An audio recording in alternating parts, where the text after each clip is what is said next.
Um documento serve como um comprovante da identidade de uma pessoa. Sendo assim, quando uma pessoa é questionada por um agente público, ela comprova a sua identidade através do documento. É o documento que autentica quem a pessoa é perante as outras pessoas, mas é a vida da pessoa que valida o documento, pois se a pessoa não existir, o documento simplesmente não tem utilidade. Aqui há um paralelo com as profecias. As profecias só são comprovadas verdadeiras quando são cumpridas.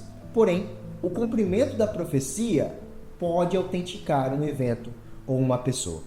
No Antigo Testamento temos profecias detalhadas sobre uma pessoa que seria o Messias. Tais profecias só podem se comprovar verdadeiras caso haja uma pessoa que corresponda às características de tais profecias.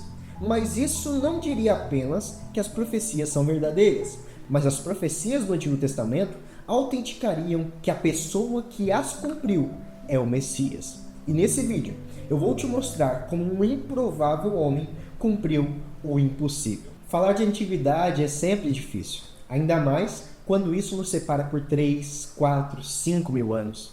Mas quando temos ferramentas e descobertas que nos auxiliam a entender a mensagem de um escrito, isso facilita a reconhecer a sua relevância. Sabemos que havia grande esperança no período romano, dentro da comunidade judaica, de um Messias que viria resgatar Israel e trazer as bênçãos sobre todos os povos e nações do mundo. Uma esperança divinda de um perfeito representante do reinado davídico. Essa esperança era em grande parte alimentada pelas escrituras judaicas, o que eles chamam de Tanakh, o que é conhecido para nós como o Antigo Testamento da Bíblia Sagrada, que em si consta inúmeras profecias a respeito daquele que seria o Messias. Para você entender como as profecias do Tanakh ou do Antigo Testamento são antigas, primeiro precisamos pesquisar os dados históricos a respeito dos mesmos documentos. Mas antes da gente seguir, deixa o like, se inscreve no canal, deixa a notificação ativada para quando chegar vídeo novo você ser o primeiro a ver. Assim você nos ajuda muito a progredir com esse conteúdo de boa qualidade para vocês. Antes de investigarmos uma profecia e seu cumprimento, precisamos ter a certeza de que ela não é uma profecia pós-facto, ou seja, uma profecia feita apenas após o evento que ela ou que o profeta predisse. O Antigo Testamento terminou de ser escrito cerca de 400 anos antes do nascimento de Jesus. O Antigo Testamento, que foi escrito originalmente em hebraico e aramaico, contou com a sua primeira tradução para o grego entre o século 3 e 2 a.C. O Antigo Testamento é conhecido na tradição judaica por Tanakh, que por sua vez divide os mesmos 39 livros do Antigo Testamento em 24 livros. E é bom explicarmos essa diferença. O livro de 1º e 2º Samuel, 1º e 2º Reis, 1º e 2º Crônicas formam um só livro cada, ou seja, 1º e 2º Reis apenas no livro dos Reis, 1º e 2º Samuel apenas em um único volume. Assim também acontece com Esdras e Neemias e também como os 12 profetas menores. A Tanakh tem em seu nome 3 letras, que representam a Torá, que são os 5 livros de Moisés, Neviim, que é Josué, Juízes, os 2 livros de Samuel, os 2 livros de Reis, mais os profetas Isaías, Jeremias, Ezequiel e os 12 profetas, e também Ketuvim, que são Salmos, Provérbios, Eclesiastes, Esther, Daniel, Esdras, Neemias e Crônicas. A tradução mais antiga do Antigo Testamento é a Septuaginta. A tradução da Septuaginta tem em si os 39 livros do Antigo Testamento e mais alguns chamados de deuterocanônicos, que estão na Tanakh. É provável que o Antigo Testamento tenha sido escrito no espaço de mais ou menos 1061 anos, isso é, de aproximadamente 1491 a.C. a 430 a.C., de Moisés, o primeiro escritor, a Esdras e Malaquias, os últimos a escreverem o Antigo Testamento. Isso nos ajuda a descobrir a antiguidade do Antigo Testamento em relação ao judaísmo do Segundo Templo, ou seja, a época em que viveu Jesus. Mas para não ficarmos só nestes números, vejamos uma evidência que impactou a história da datação do Antigo Testamento. Até 1946, o manuscrito hebraico do Antigo Testamento mais antigo que tínhamos era de 900 a 1000 anos depois de Cristo. Isso até uma descoberta que abalou o mundo da arqueologia. Em 1947, junto a uma caverna no Mar Morto, foram encontrados diversos manuscritos antigos, entre eles textos manuscritos de todos os livros do Antigo Testamento, com exceção do livro de Esther. Entre esses, os rolos e manuscritos mais antigos do Antigo Testamento, encontrados nessas cavernas, nas cavernas de Qumran, foram datados em cerca de 250 anos antes de Cristo. Os manuscritos reúnem 950 pergaminhos e papiros escritos em hebraico, aramaico e grego entre o terceiro século a.C. a década de 60 do primeiro século depois de Cristo. Com essas evidências históricas e arqueológicas, temos por certo que o Antigo Testamento, o qual contém as profecias com caráter messiânico, é séculos mais antigo do que Jesus de Nazaré. Afinal, o que essas profecias falam a respeito do Messias? A natureza do seu nascimento. O autor de Gênesis narra o que é dito por Deus no diálogo com Eva, após a queda em Gênesis capítulo 3, versículo 15. E porei inimizade entre ti e a mulher, e entre a tua semente e a sua semente. Essa te ferirá a cabeça, e tu lhe ferirás o calcanhar. No Antigo Testamento, Gênesis capítulo 3, versículo 15, de fato, é a única passagem que faz referência a uma semente de mulher. Não há outra menção direta a essa expressão no restante das escrituras do Antigo Testamento. A palavra semente, ou zerá, em hebraico, é usada em muitos outros contextos, mas sempre referindo-se à semente do homem, ou à descendência de um patriarca. Essa passagem é a única da Bíblia hebraica, da Tanakh, a referir-se a uma semente pertencente a uma mulher. Outra passagem importante é Isaías 7,14, que diz: portanto o Senhor vos dará um sinal. Eis que a virgem conceberá e dará à luz um filho, e chamará o seu nome Emanuel.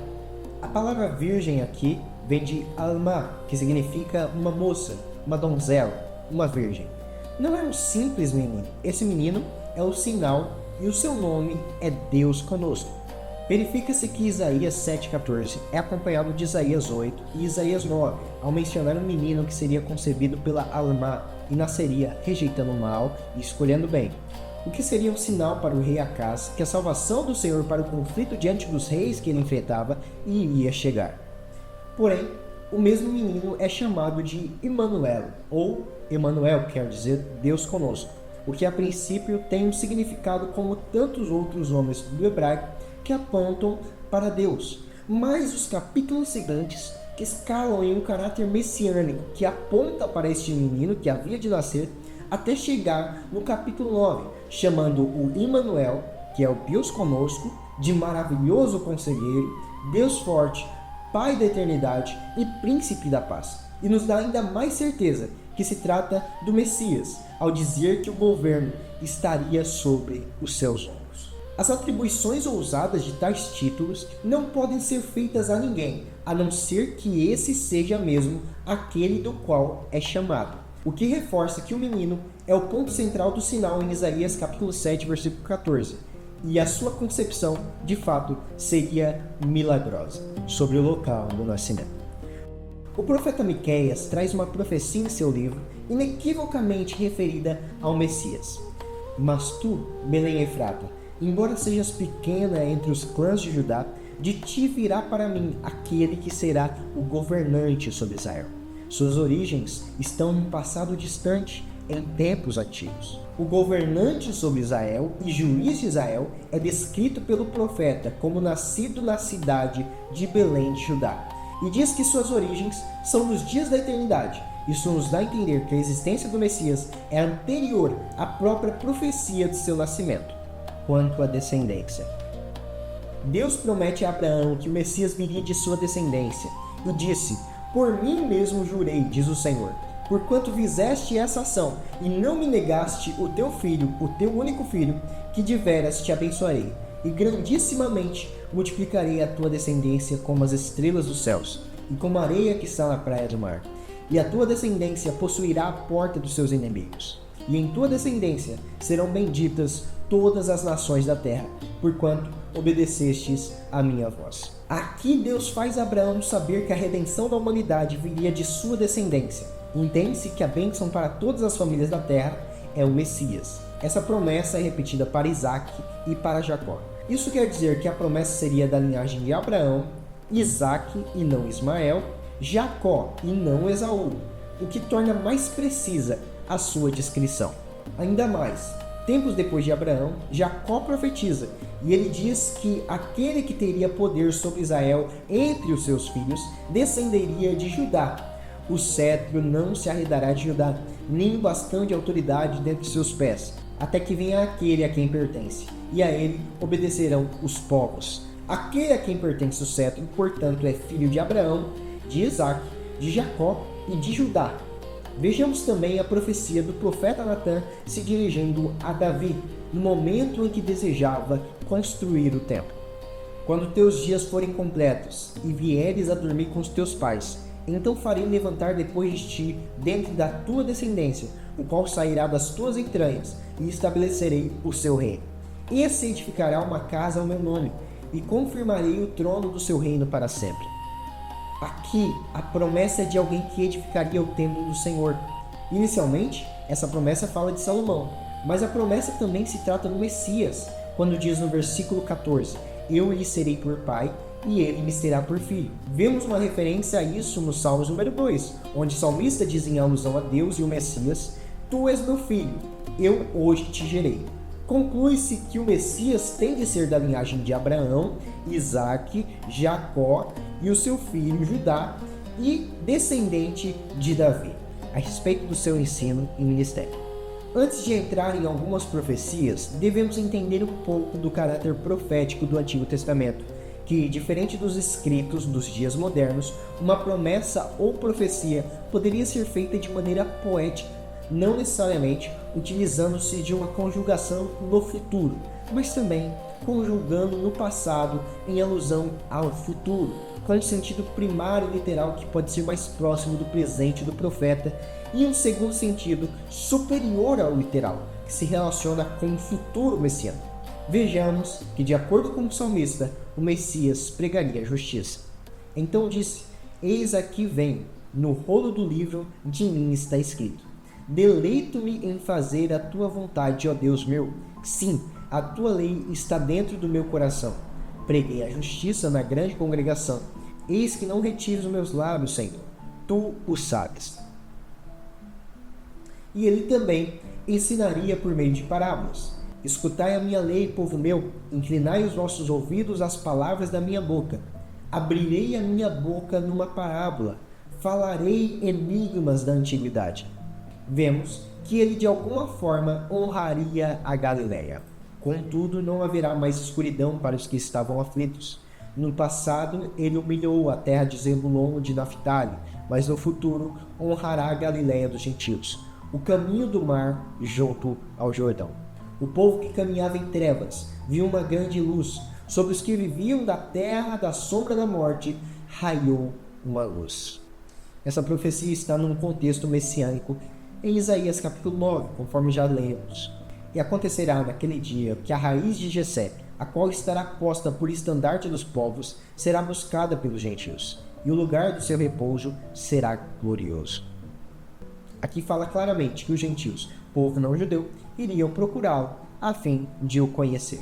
Certamente ele teria um ministério de milagres, como é profetizado precisamente por Isaías. Então os olhos dos cegos serão abertos, e os ouvidos dos surdos abrirão. Então os coxos saltarão como cervos, e a língua dos mudos cantará, porque águas arrebentarão no deserto e ribeiros no ermo.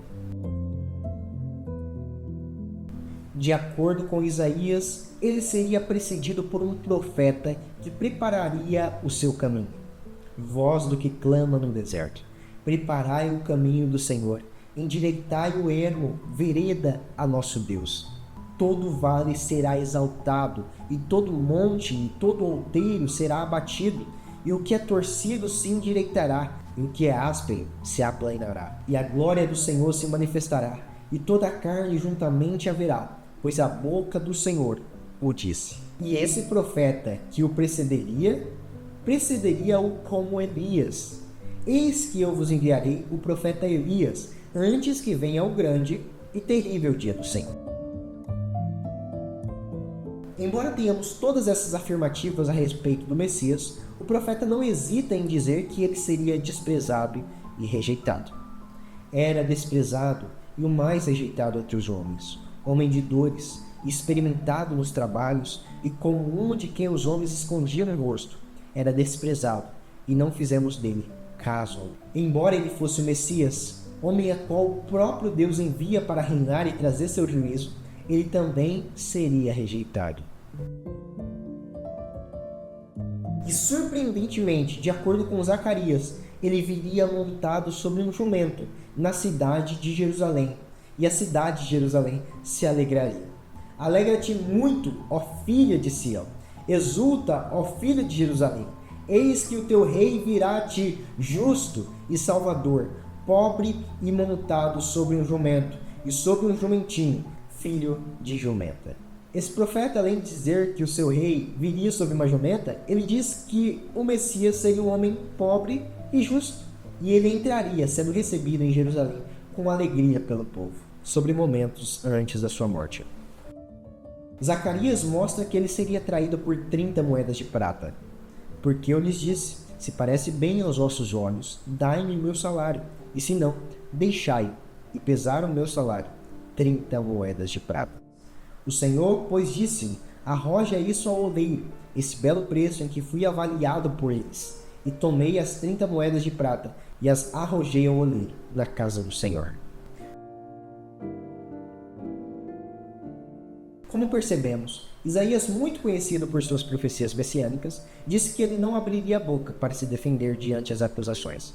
Ele foi oprimido e afligido, mas não abriu a sua boca. Como um cordeiro foi levado ao matador, e como ovelha muda perante os seus tosqueadores. Assim, ele não abriu a sua boca. De acordo com o mesmo, ele seria escarnecido e zombado, e ainda assim não abandonaria a sua missão. O Senhor Deus me deu uma língua erudita para que eu saiba dizer a seu tempo uma boa palavra que está cansada. Ele desperta-me todas as manhãs, desperta-me o ouvido para que ouça como aqueles que aprendem. O Senhor Deus me abriu os ouvidos e eu não fui rebelde, não me retirei para trás. As minhas costas ofereci aos que me feriam e a minha face aos que me arrancavam os cabelos. Não escondi minha face dos que me afrontavam e me cuspiam. O Antigo Testamento deixa claro que o Messias, além de padecer, haveria de morrer. O profeta Daniel escreveu o que lhe fora revelado no seu 9º capítulo. E depois das 62 semanas será cortado o Messias, mas não para si mesmo. O profeta Isaías já havia previsto o que Daniel havia escrito.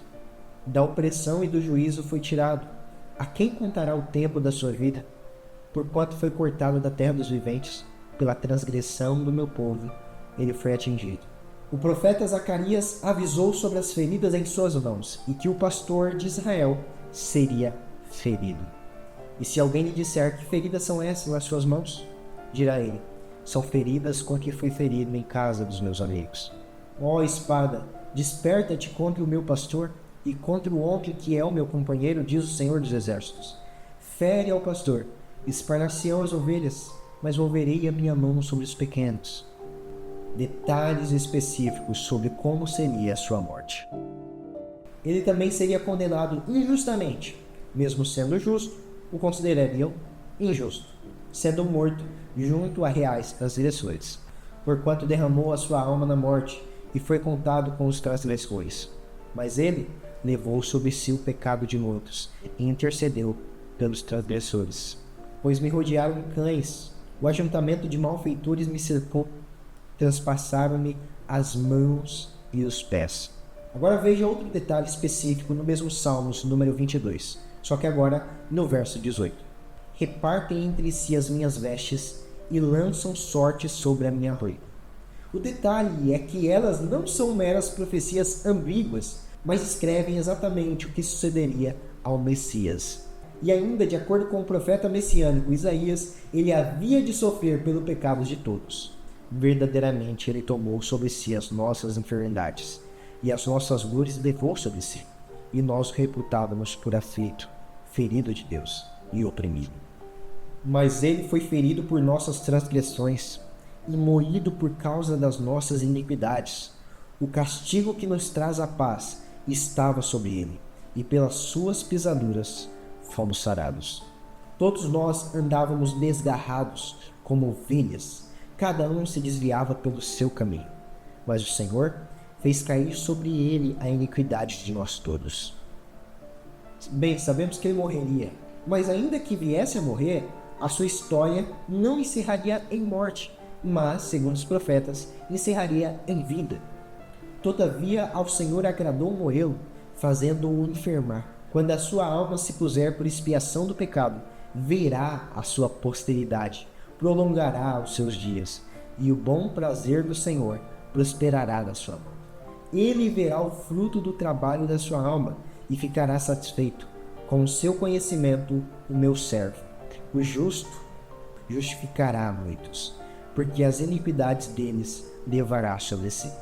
De acordo com o contexto de Isaías 53, depois de morrer, ele irá prolongar os seus dias. Um homem que só pode prolongar os seus dias após uma morte, se ele estiver vivo. Logo, esse teria de ressuscitar. Pois não deixarás a minha alma na morte, nem permitirás que o teu santo veja a corrupção, conforme Salmos número 16, verso 10. Embora o Messias fosse morto, ele não permaneceria assim, mas seria livrado por Deus para a vida.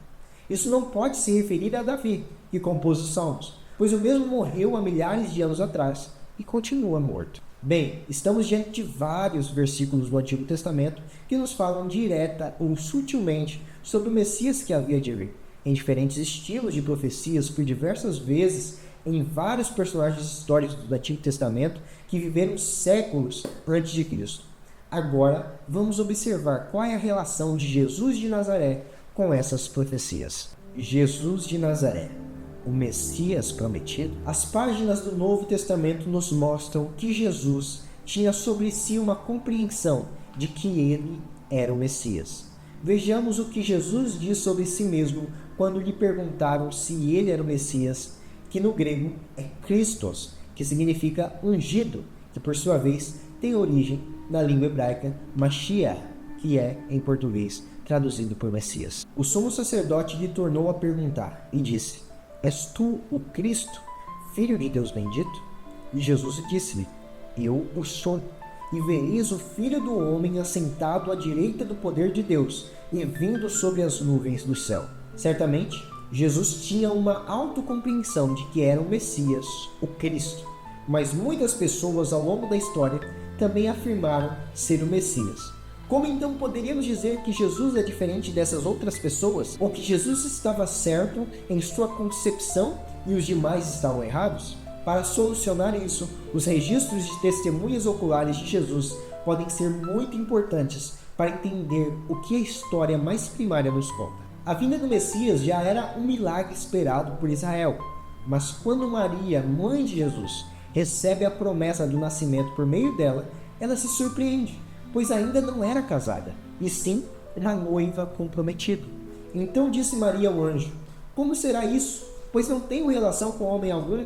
Respondeu-lhe o anjo: Descerá sobre ti o Espírito Santo, e o poder do Altíssimo te envolverá com a sua sombra. Por isso, também o ente santo que há de nascer será chamado Filho de Deus. Percebemos que a promessa de Gênesis capítulo 3, versículo 15 e Isaías 7,14 se cumpririam a semente da mulher e uma jovem virgem, dando luz a um filho, pela intervenção de Deus. Alguns diriam aqui que a palavra no original de Isaías 7,14, Alma, não significa necessariamente virgem, e deveria ser Betulá, caso o profeta estivesse falando de uma virgem.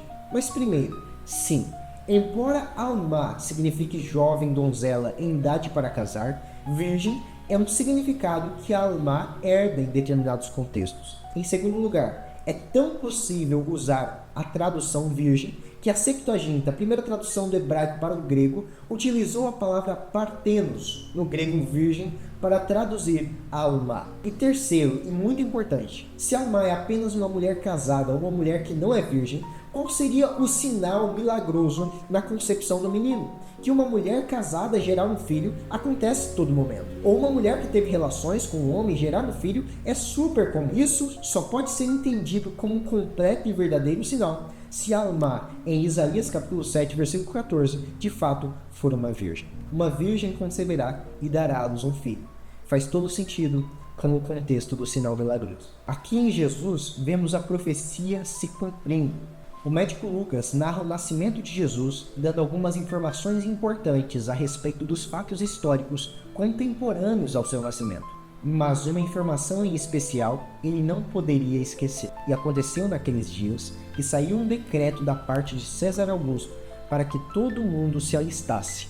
Esse primeiro alistamento foi feito sendo Quirino presidente da Síria. E todos iam alistar-se, cada um à sua própria cidade. E subiu também José da Galiléia, da cidade de Nazaré, a Judéia, a cidade de Davi, chamada Belém, porque era da casa e da família de Davi, a fim de alistar-se com Maria, sua esposa, que estava grávida. E aconteceu que, estando eles ali, se cumpriram os dias em que ela havia de dar à luz. Foi da cidade de Belém, a cidade de Davi, que nasceu Jesus. Continuamos para o que Mateus narra. Tendo Jesus nascido em Belém da Judéia, em dias do rei Herodes, eis que vieram os magos do Oriente a Jerusalém, e perguntavam: onde está o recém-nascido rei dos judeus? Porque vimos a sua estrela no Oriente e viemos para adorá-lo. Tendo ouvido isso, alarmou-se o rei Herodes, e com ele toda Jerusalém. Então, convocando os principais sacerdotes e escribas do povo, indagava deles onde o Cristo deveria nascer. Em Belém da Judéia, responderam eles, porque assim está escrito por intermédio do profeta. Então confirma-se que Jesus, filho de Maria, esposa de José, nasceu em Belém da Judéia, conforme profetizou o profeta Miqueias, em capítulo 5, versículo 2 do seu livro, A Linhagem Genealógica de Jesus. Conforme os evangelhos de Lucas e Mateus, as duas genealogias de Jesus, vindo por Maria, mãe biológica, ou por José, pai cuidador, constam dados desde Davi até Abraão. O evangelista, mostrando os dados genealógicos, traz evidências de que Jesus é descendente de Davi, Judá, Jacó, Isaac e Abraão, conforme vimos que o Messias deveria ser. Os ensinos e parábolas de Jesus. De acordo com Mateus, Jesus pregou a justiça. Daí por diante passou Jesus a pregar e a dizer: arrependei-vos, porque está próximo o reino dos céus. Buscai, pois, em primeiro lugar o seu reino e a sua justiça, e todas essas coisas vos serão acrescentadas. Cumprindo assim o que o salmista profetizou. Além disso, os evangelistas apresentam cerca de 40 parábolas que Jesus teria contado para ensino do povo de Israel, que o evangelista Mateus relaciona a outra profecia cumprida, a reação aos seus ensinos. Por isso lhes falo por parábolas, porque vendo não veem, e ouvindo não ouvem, nem entendem, de sorte que nele se cumpre a profecia de Isaías. Um profeta como Elias deveria o preceder. De acordo com os 4 evangelhos, Jesus foi precedido por um profeta. Então ele respondeu: eu sou a voz do que clama no deserto, endireitai o caminho do Senhor, como disse o profeta Isaías. Ora, os que haviam sido enviados eram de entre os fariseus. Perguntaram-lhe: então por que batizas, se não és o Cristo, nem Elias, nem o profeta? Respondendo-lhe João: eu batizo com água, mas no meio de vós está quem vós não conheceis. Ele vestia pele de camelo como Elias, comia mel silvestre como Elias e profetizava com autoridade, semelhante à forma com que Elias fazia. E de acordo com Jesus, esse foi o Elias prometido. E os seus discípulos o interrogaram, dizendo: por que dizem então os escribas que é mister que Elias venha primeiro? E Jesus respondendo disse-lhes: em verdade, Elias virá primeiro e restaurará todas as coisas. Mas digo-vos que Elias já veio e não o conheceram, mas fizeram-lhe tudo o que quiseram. Assim farão eles também padecer o Filho do Homem. Então entenderam os discípulos que lhes falara de João o Batista. João Batista é tão notório que, além de ser mencionado pelos 4 evangelhos, é também mencionado por Flávio Joséfo, uma fonte não cristã contemporânea aos apóstolos. Este João foi quem apresentou Jesus para o mundo como o Filho de Deus. Embora tenha feito milagres, ensinado por parábolas e tendo uma boa fama no meio de Israel, os evangelhos não temem em dizer que Jesus de Nazaré foi rejeitado e desprezado por se dizer o Messias. Após Jesus ter dito que a profecia do Espírito de Isaías capítulo 6 se cumpria nele, não houve nenhuma recepção favorável das principais autoridades judaicas. Todos na sinagoga, ouvindo essas coisas, se encheram de ira, e levantando-se, expulsaram-no da cidade, e o levaram até o cimo do monte sobre o qual estava edificado, para de lá o precipitarem abaixo. Assim, cumprindo a profecia messiânica de Isaías sobre a sua rejeição, sua entrada em Jerusalém. É confirmada pela multiplicidade de testemunhas, os 4 autores dos evangelhos, e é narrada a entrada triunfal de Jesus em Jerusalém. Um detalhe se destaca, a forma com que isso aconteceria. E levaram um jumentinho a Jesus, e lançaram sobre ele as suas vestes, e assentou-se sobre ele. E muitos estendiam as suas vestes pelo caminho, e outros cortavam ramos das árvores e os espalhavam pelo caminho. E aqueles que iam adiante e os que seguiam clamavam, dizendo: Hosana, bendito que vem em nome do Senhor. Bendito o reino do nosso pai Davi, que vem em nome do Senhor. Hosana nas alturas. E Jesus entrou em Jerusalém, no templo, e tendo visto tudo em redor como fosse já tarde, saiu para Betânia com os 12. Como lemos em Zacarias capítulo 9, versículo 9, Jesus realiza os aspectos da profecia. A cidade de Jerusalém se alegra vendo Jesus entrar assentado sobre o jumentinho e é reconhecido como aquele que resgata o reino de Israel. E uma característica importante de Jesus é que ele não era um homem rico, não era um homem de posses, ele era um homem pobre. Assim como vemos em seu nascimento na sua apresentação, a qual seus pais levam 2 pombinhas ao templo, oferta que era oferecida por famílias pobres, e também durante seu ministério. Jesus não tinha um túmulo a qual pudesse ser sepultado, e esse túmulo foi concedido por José de Arimateia. Assim, Jesus cumpre os aspectos dessa profecia, sendo um rei pobre, entrando montado em um jumento em Jerusalém. Os evangelhos narram que junto aos 12 havia um traidor. Mateus narra que Judas traiu Jesus por 30 moedas de prata. Então um dos 12, chamado Judas Iscariotes, dirigiu-se aos chefes dos sacerdotes e lhes perguntou: O que me darão se eu o entregar a vocês? E eles lhe fixaram o preço, 30 moedas de prata. Desse momento em diante, Judas passou a procurar uma oportunidade para entregá-lo.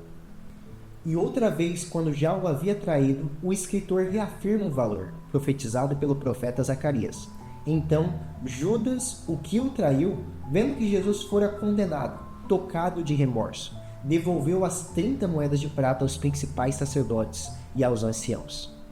Diante as acusações, alvo de grande inveja dos principais líderes, mestres e sacerdotes, foi Jesus levado para ser julgado pelas autoridades de Jerusalém, perante o Sinédrio e por Pilatos, o governador da Judéia. Jesus não se preocupou em fazer uma defesa a respeito de si. Ainda que tivesse o direito, não utilizou-se do seu direito. E sendo acusado pelos principais sacerdotes e pelos anciãos, nada respondeu. Então lhe perguntou Pilatos: Não ouves quantas acusações te fazem? Jesus não respondeu nenhuma palavra, vindo com isto a admirar-se grandemente o governador. Isso se relaciona diretamente com a profecia de Isaías 53, que diz que ele não abriu sua boca.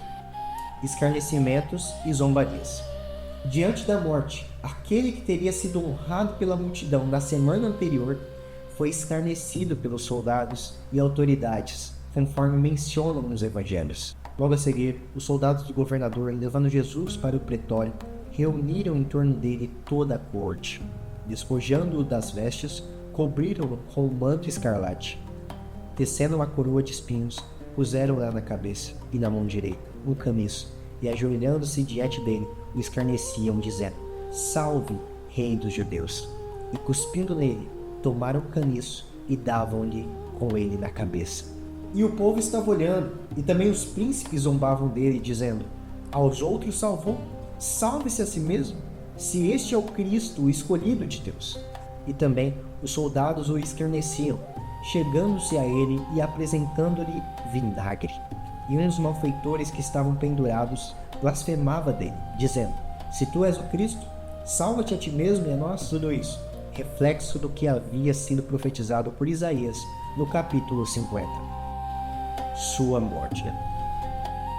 Embora hoje ninguém em sã consciência admita que condenaria Jesus, ainda assim, ele foi condenado pelo seu próprio povo. As autoridades judaicas não encontraram uma acusação que fosse sustentável contra Jesus. Não encontraram um crime de Jesus na lei judaica e fizeram várias acusações ilegítimas a Jesus. Tanto que Pilatos e Herodes reconhecem que nele não há culpa alguma. Disse-lhes: haveis-me apresentado este homem como pervertedor do povo, e eis que examinando na vossa presença, nenhuma culpa das que o acusais acho neste homem. Nem mesmo Herodes, porque a ele vos remeti, e eis que não tem feito coisa alguma digna de morte. Novamente, esse evento cumpriu o que foi dito, profetizado por Isaías. O fato que quase muitos sabem sobre Jesus é sobre a forma da sua morte. O que nem todos sabem é que a morte se relaciona intimamente com a forma que os profetas do Antigo Testamento falaram. Vejamos. Depois de o crucificarem, repartiram entre si as suas vestes, tirando a sorte. Exatamente o descrito pelo salmista a respeito de dois detalhes, um implícito e outro explícito: a crucificação e as sortes sobre as vestes. A crucificação era uma prática muito utilizada por Roma para castigar os piores inimigos do império e para impor medo sobre os demais que pensassem em se levantar contra o império. Aqueles que eram crucificados tinham as mãos amarradas e até pregadas na madeira da cruz, o que também aconteceu com Jesus. E depois de intenso e irresistível sofrimento, Jesus morre. Clamando Jesus com grande voz, disse: Pai, nas tuas mãos entrego o meu espírito. E havendo dito isso, expirou. Conforme os profetas anunciaram, o Messias seria morto, não de qualquer maneira ou por causas naturais, mas como já lemos nas profecias, uma morte violenta. Os 4 evangelhos narram a crucificação e morte de Jesus: Lucas 23, Mateus 27, Marcos 15, João 19. Sendo também testemunhada nos Atos dos Apóstolos, 1 Coríntios e em quase todos os documentos do Novo Testamento. Não há dúvidas que Jesus cumpriu o que está escrito: o propósito da sua morte. Antes da sua morte, Jesus entendia que deveria passar pela morte por uma razão principal: remir os pecados da humanidade. A seguir, tomou um cálice e, tendo dado graças, o deu aos discípulos, dizendo: bebei dele todos, porque isto é o meu sangue, o sangue da aliança derramado em favor de muitos para a remissão de pecados. A última ceia dá alusão direta ao fato que o profeta Isaías já havia previsto: mas ele foi ferido por causa das nossas transgressões e moído por causa das nossas iniquidades. O castigo que nos traz a paz estava sobre ele, e pelas suas pisaduras fomos sarados. Todos nós andávamos desgarrados como ovelhas, cada um se desviava pelo seu caminho, mas o Senhor fez cair sobre ele a iniquidade de nós todos. Portanto, temos muitas evidências por testemunhas oculares de que até em sua morte Jesus cumpriu detalhadamente diversas profecias do Antigo Testamento. Mas alguém pode concluir nesse momento: isso aqui ainda está incompleto, pois o Messias não poderia ser derrotado pela morte e ter seu corpo apodrecido pelo tempo debaixo da terra, conforme os profetas predisseram. O Messias deveria, além de tudo, vencer sobre a morte e ser recompensado por Deus. E é isso que as testemunhas da vida de Jesus narram. Ressurreição. As testemunhas oculares da vida de Jesus admitem: Jesus ressuscitou dos mortos. Ele não está aqui, mas ressuscitou. Lembrai-vos de como vos preveniu estando ainda na Galileia. Os 4 evangelhos, além de Atos, 1 Coríntios e outras inúmeras referências do Novo Testamento, admitem alguns fatos. Primeiro, Jesus foi sepultado por José de Arimateia. Isso está claramente nos 4 evangelhos. Segundo, o túmulo vazio foi visto pelas seguidoras de Jesus no domingo, 3 dias após sua morte. Terceiro, diferentes pessoas em ocasiões diferentes viram Jesus ressurreto após a sua morte. Quarto, mesmo com muita predisposição contrária, os discípulos acreditavam sinceramente que Cristo havia ressuscitado dos mortos. E eles anotaram isso em seus escritos, que foram recebidos pelos primeiros receptores e a qual a mensagem e a narração chegou até nós. A conclusão desses fatos é que Deus ressuscitou a Jesus de Nazaré.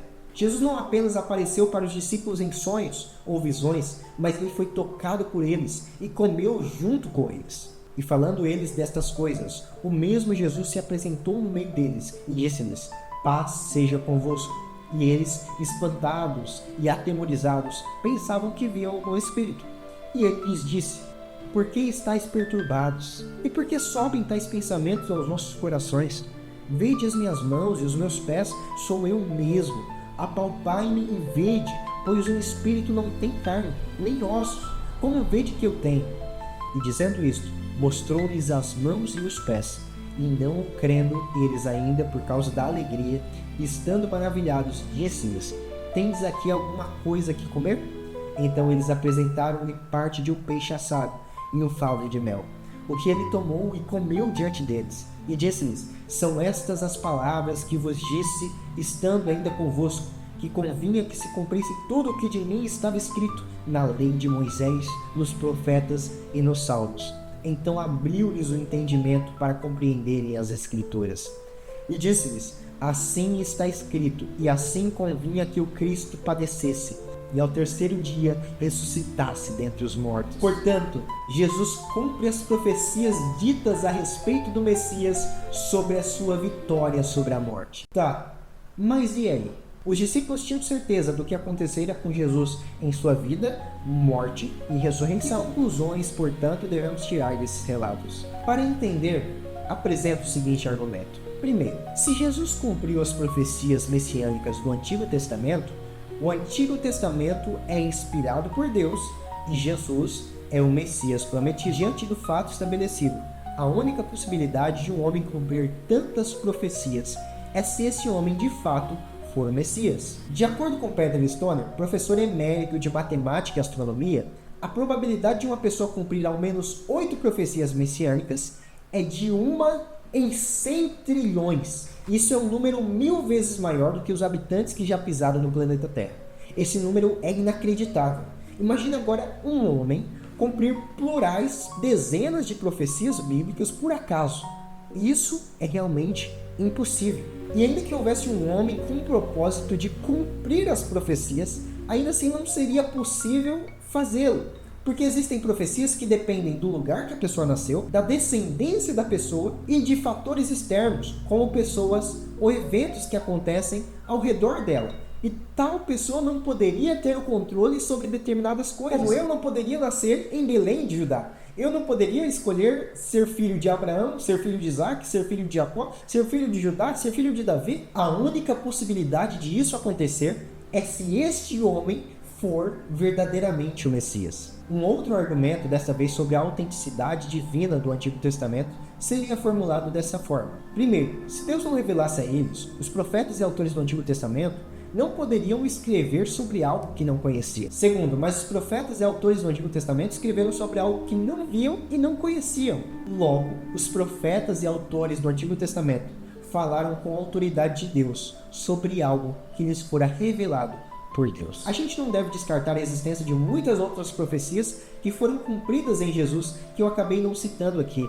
E a gente não deve descartar a existência de outros argumentos a respeito do Antigo Testamento e a respeito de que Jesus Cristo é o Messias. Mas eu entendo que o que temos são suficientemente razoáveis para se crer que Jesus de Nazaré é o Messias. E se temos Jesus de Nazaré como Messias, nele cremos como Senhor e Salvador de nossas vidas. Das suas promessas, nós continuamos a esperar, porque cremos no Cristo vivo, que continua e continuará a cumprir as profecias ditas a respeito dele. E com esperança nas promessas de restauração, de um mundo afetado pelo mal, para um mundo onde a paz reina, pois Cristo em breve virá.